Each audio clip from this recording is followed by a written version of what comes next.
What are some things that you're seeing as new challenges with production research that we should be thinking about? Challenges with production research, commercial research in general, I will say the never-ending challenge of conducting a very objective PERS study. And if anyone tries to do PERS research, everyone has the debate of, do you use the barn as the experimental unit? Can you use the pigs and all the work that has to go through with it? And we go through the same questions every time. I'm going to work with the veterinarians and say, hey, what's our biggest issue that we need to be tackling? And it's always PERS. But then you come across, okay, how do we answer that question objectively?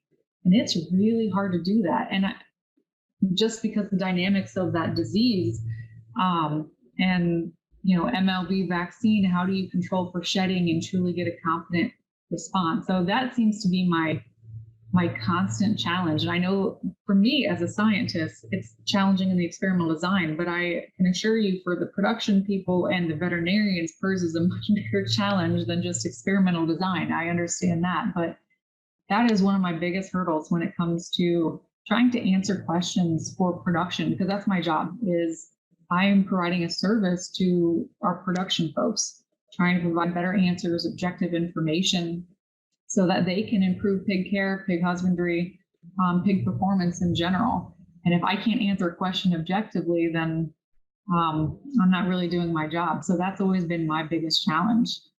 Besides PERS, just doing really large scale commercial research. I've kind of mentioned this before in some other venues of sample size. I'm doing a study to try to detect differences that are of economic importance. So when I say that I'm looking for like a 0.1 pig born alive, that typically means I need around 16,000 sows per treatment to detect that type of a difference. So we're conducting these just massive scale studies so that we can make super tiny decisions based on a 0.1 pig born alive. And it's very challenging to do with so many sow farms included on a study. Or if a vaccine study, I'm following an individual pig and I want to detect let's just say a 1% difference in mortality. I'm talking 2,500 pigs per treatment.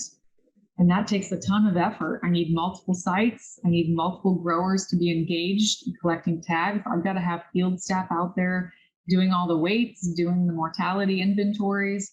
It's significant work, but that one study could be $1 million, multi-million-dollar study, depending if the answers get there, or gives us a positive result, which, as we kind of talked about before, doesn't always happen, which gets really tricky when understanding that there is failure associated with research, especially in commercial trials, because people you tell them, hey, there's a huge opportunity on the table. We're going to evaluate this vaccine or this technology, and this could be a complete game changer.